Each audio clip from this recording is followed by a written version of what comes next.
Vue de Russie, le magazine hebdomadaire qui analyse la propagande de Vladimir Poutine sur fond de guerre en Ukraine. Bonjour Elena Voloshin. La campagne électorale de l'élection présidentielle, elle a démarré, officiellement lancée d'ailleurs en Russie. Le vote aura lieu du 15 au 17 mars prochain. Alors c'est une campagne entièrement destinée à assurer un score maximal à Poutine.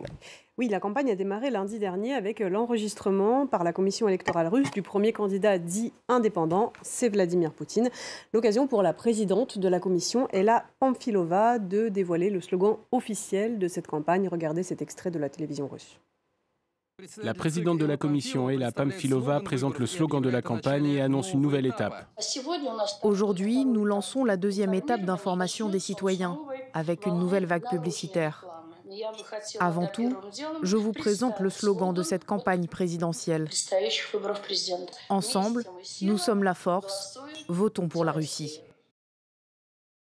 Voilà, un slogan qui s'affiche désormais partout dans l'espace public en Russie, y compris, vous allez le voir, dans le dos des présentateurs de la télévision russe lors des journaux télévisés. Problème, ce slogan, il n'est autre que l'un de ceux de l'opération militaire spéciale de Vladimir Poutine en Ukraine. On voit d'ailleurs sur cette image le V sur cette affiche qui rappelle un autre symbole de cette opération avec le Z.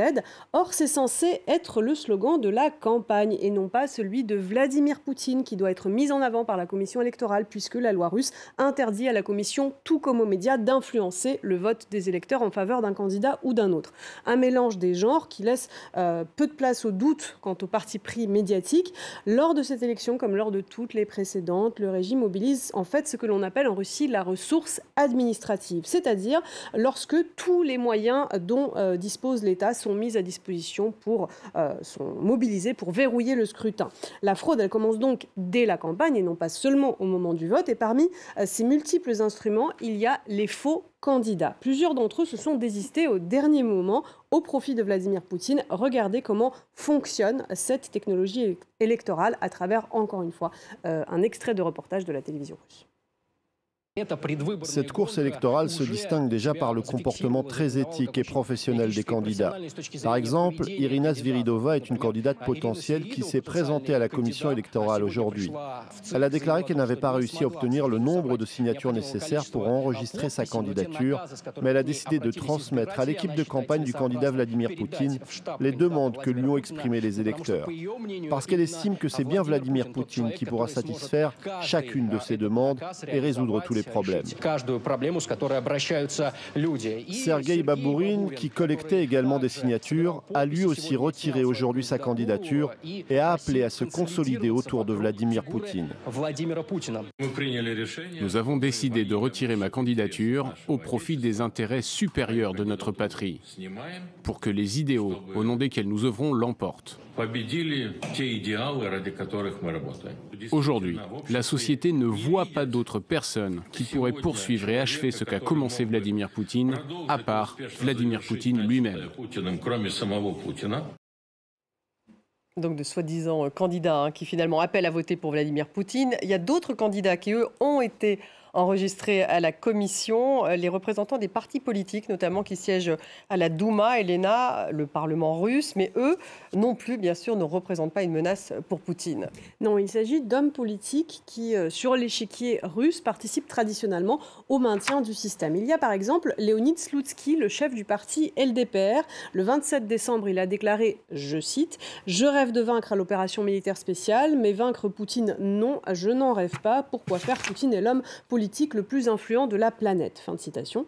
Autre candidat, Nikolai Kharitonov pour le Parti communiste russe. Alors, présenter ce candidat de 76 ans et sa façon pour le Parti communiste de se renouveler, puisque son chef, Gennady Zyuganov, 80 ans, s'est déjà présenté 4 fois aux élections présidentielles précédentes. Alors, il faut savoir que le vote communiste en Russie est traditionnellement un vote contestataire, celui de Russes qui sont nostalgiques de l'Union soviétique et qui trouvent qu'aujourd'hui, finalement, dans la Russie actuelle, eh bien, tout va mal. Alors, tout le jeu des communistes, c'est de cultiver cette nostalgie de l'époque soviétique, mais sans entraver le cours politique du Kremlin. Alors, vous allez voir cette autre séquence, ça se se passe au Sovkhoz Lénine. C'est le fief du Parti communiste russe. C'est une société agricole héritée du modèle soviétique dont, pour l'anecdote, le propriétaire Pavel Grudinin a lui-même été candidat du Parti communiste lors de la précédente élection présidentielle. Alors hier, Kharitonov et Zyuganov y étaient en campagne avec des combattants russes engagés sur le front en Ukraine. Regardez. Ici, au Sovkhoz Lénine, les communistes montrent aux vétérans de l'opération militaire spéciale les avantages du mode de gestion socialiste. Ils reviennent tout juste du front et ils ne sont plus habitués aux bienfaits de la civilisation. Chers et vénérables défenseurs de la patrie, remportez la victoire là-bas et nous aurons de telles exploitations agricoles partout dans notre pays. Notre programme s'intitule « On a joué au capitalisme, maintenant ça suffit ». Il est indispensable de restituer le temps du socialisme lorsque nous vivions sous le pouvoir soviétique et nous le restituerons. Gennady Zyuganov n'est jamais loin. Il a désormais le rôle du chef de campagne. Et mais replonger dans le passé, Elena, c'est aussi le programme de Vladimir Poutine. Oui, et y compris pour ce qui est du scénario électoral. Comme lors des élections précédentes, Vladimir Poutine ne débattra pas avec les autres candidats. Et comme lors des élections précédentes, ce sont ses délégués qu'il nomme personnes de confiance qui feront campagne à sa place. Des fidèles du régime que Vladimir Poutine a réunis dans le centre de Moscou ce mercredi, vous le voyez sur ces images, pour leur transmettre ses directives. Leur mission principale, c'est assurer une participation maximale des Russes au vote. Écoutez deux d'entre eux au micro de la chaîne d'information en continu étatique russe Rossiya 24. Notre but principal en tant que délégué est d'attirer au maximum notre société civile vers les élections. C'est de cela que, par ces temps difficiles, dépendra l'avenir de nos enfants et de notre patrie. Pour Vladimir Vladimirovitch, il est très important de voir le soutien des Russes, indépendamment de leurs préférences politiques. Voilà, c'est dit. L'enjeu, ce n'est pas de faire gagner ou non Vladimir Poutine, ça c'est acté, mais que Vladimir Poutine gagne avec un taux maximum de participation. La propagande, d'ailleurs, insiste d'ores et déjà sur le prétendu plébiscite populaire pour le candidat Poutine. En tant qu'indépendant, il a formellement dû recueillir des signatures. Le nombre de signataires aurait été record. Regardez. La collecte des signatures pour Vladimir Poutine a commencé le 23 décembre. Très peu de signatures ont été invalidées. Elles ont été vérifiées par une intelligence artificielle. Il ne pouvait donc pas y avoir d'erreur. 315 000 signatures ont été déposées pour Vladimir Poutine en tant que candidat indépendant. Il y en a eu 10 fois plus de collectées. Cette quantité de signatures est 3 fois supérieure à la campagne présidentielle précédente. C'est le symbole le plus parlant du soutien à la ligne politique actuelle. Alors, de nombreux observateurs ont pourtant relevé qu'il n'y avait pas foule au QG de campagne de Vladimir Poutine pour déposer des signatures, contrairement à ceux d'un certain Boris Nadezhdin. Regardez ces images, ces vidéos amateurs que vous allez voir ont été publiées par son équipe de campagne. Elles ont beaucoup circulé sur les réseaux sociaux, des files d'attente énormes de Russes, comme celles que vous voyez à l'écran. Elles se sont formées à travers toute la Russie pour soutenir sa candidature. Celle-ci n'a pas encore été validée par la commission électorale russe, mais Nadezhdin concentre d'ores et déjà tous les espoirs de l'opposition libérale. Et pour cause, il a ouvertement critiqué sur les plateaux des chaînes de télévision étatiques russes la guerre en Ukraine. Et c'est un fait très rare dans la Russie de Vladimir Poutine où toute parole anti-guerre est interdite sous peine d'emprisonnement. Regardez cette séquence, c'était le 19 janvier 2023. Катастрофической ошибкой было само решение начальника. Это только вам становится пока ясно, Борис Борисович. Это абсолютно очевидно. Хватит трепаться-то, ну!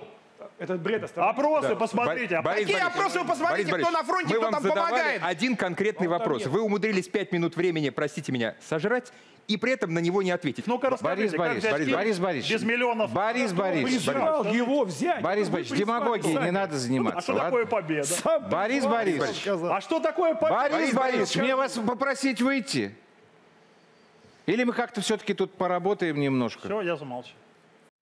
Bon, c'était animé sur le plateau. Il y a une façon, en tout cas très particulière, d'appeler à la fin de la guerre. Oui, il n'appelle pas vraiment à ne pas envahir Kiev, mais il dit que la prise de Kiev ferait des millions de victimes. Dans le même temps, il dit tout de même que l'offensive contre l'Ukraine a été une erreur fatale de Vladimir Poutine. Boris Nadezhdin, c'est une figure un peu trouble. Dans le passé, il a été aide de camp aussi bien de l'opposant Boris Nemtsov que de l'un des plus proches conseillers de Vladimir Poutine, Sergueï Kirilenko. Il a milité aussi bien au sein d'un parti d'opposition qu'au sein du parti au pouvoir pouvoir Russie unie dont il a été candidat. Des politologues russes de référence estiment aujourd'hui que s'il est admis à participer à l'élection présidentielle, il jouera précisément le rôle qui lui est dévolu par le Kremlin, celui du vrai faux opposant libéral, comme l'a été en 2018 une certaine candidate, Ksenia Sobchak.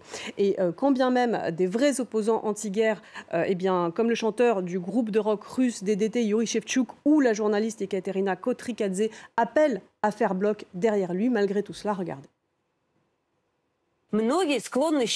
Nombreux sont ceux qui estiment que ce candidat est adoubé par l'administration présidentielle. C'est peut-être vrai, mais dans le même temps, c'est le seul à s'exprimer clairement et nettement contre la guerre.